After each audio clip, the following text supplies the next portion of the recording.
yan? Magitan na dapat sila. Namin yung bata. Hindi ako ibibigay. Hindi ko to ibibigay. Ba't ka ibibigay to? Yung mga taga-barangay kami, hindi mo kami nire-respeto. Lumapit sa amin itong mag-asawa. May respeto ba kayo pabilang ama ko ng batang to? Bakit? Akong nanay niya. Oh, tatay ako nito. O, tingnan mo yung pamumuhay niyo dito. Hanggang ngayon, yan pa rin yung bahay mo. Ay, ano ba kailan mo rito sa buhay namin? Ano lang ibibigay mo sa Ah, anak? bakit? Nag-aaral ang anak mo. Hindi ko siya ginugutom, hindi ko siya pinababayaan. Bakit? Pagmamalaki mo, porkit may pump ka? Sa akin, may magandang kinabukasan Oh, yan. anong magandang kinabukasan? Iniwan mo kasi. Mapapaganda naman yata buhay ng anak mo. Ba't hindi mo na lang ibigay? Hindi ko ibibigay to. Anak ko to eh. Sa akin na lumaki to. Tanungin yung bata ko sasama sa'yo. Anak ko rin ibigay. Anak mo nga to. Sa batas, kailangan nasa nanay yung bata. Kaya ibigay mo na kung ayaw mo Kung wala pa sa hustong gulang, nasa hustong gulang na tong anak ko. Kaya niya lang magdesisyon. Kasi sa'yo naman pala.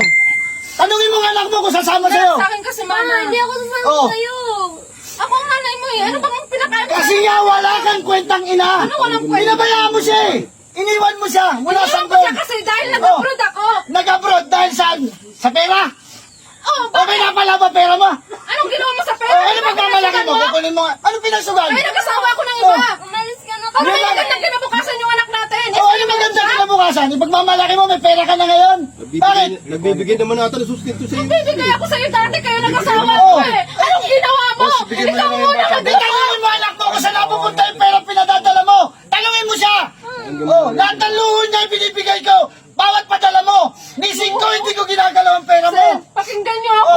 Hindi naman pala eh. Kailangan Kaya nag-asawa ako dahil sa kanya. Kahit anong mangyari. Babae ka eh. Magkakagulo tayo rito, hindi ko ibibigay ang anak ko.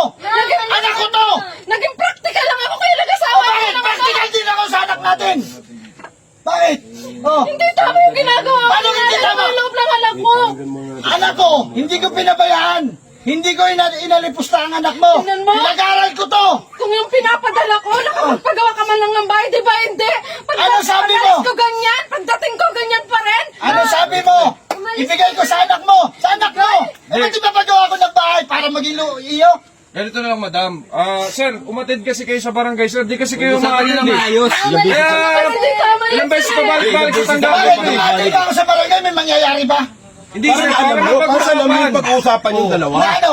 Kailangan maging legal yung usapan. Hindi yung ganyan. Hindi naman, sir. Siyempre, doon Dito magdidesisyon. na nga lang tapusin natin. Oh. Tanungin yung anak ko kung sasama sa kanya. Hindi nga pwede, sir. Iba, pinadaan nga natin sa legal, kaya kami nandito. Tignan nyo naman si madam mo. Oh, bakit? Hindi. Nararamdaman mo ba ang bilang isang magulang?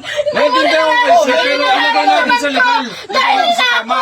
Bakit? Legal naman tayo. Nag-uusap pa. Hindi, mas maganda ka sa barangay kayo mag-usap kaysa dito magbulyawan bulyawan. Ayaw nga ng anak ko. Tapos na pag-uusapan natin. Umalis kayo rito. Sabi di ba sumunod ka muna doon sa barangay? Hindi na. Ayaw nga ng anak ko eh. Dito pa nga lang. Ayaw na ng anak ko Parang eh. nilalason mo yung isip niya. Nilalason. Wala ko nilason anak mo. Mamalis ka na lang kasi. Nak, wala ka namang kinabukasan sa tatay mo Oh, eh. sasabi. ako walang kinabukasan, mami. Kasi yung kinakulang ng tatay mo, anak. Mismo nga lang yung sasabi ayaw. Narinig nyo. Sinasabihan ko ba yan? Magitan na dapat sila. Ganito na lang, sir. Ugat na lang sa barangay. Pwede to eh. Sa susunod na linggo, dapat pumunta na kayo sa barangay para doon tayo makapag-usap ng Walang maayos. problema. Harapin Okay. ko yan. Aasahan ka namin doon, sir, ha? Sige, pupunta ako. Harap ako doon. Okay. Alang-alang sa anak ko. Oh, yun, ma'am. Narinig mo, ma'am. Napag-usapan ng Kahit ka ba doon? Ba't yan eh? Kilala ko eh.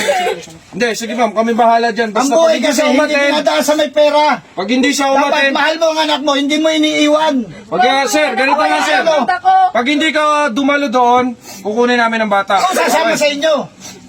Ibibigay ko yan. Tara, yun na lang. Sige, Magkakaproblema tayo pag hindi sumama yung anak ko. Umalis na kayo rito.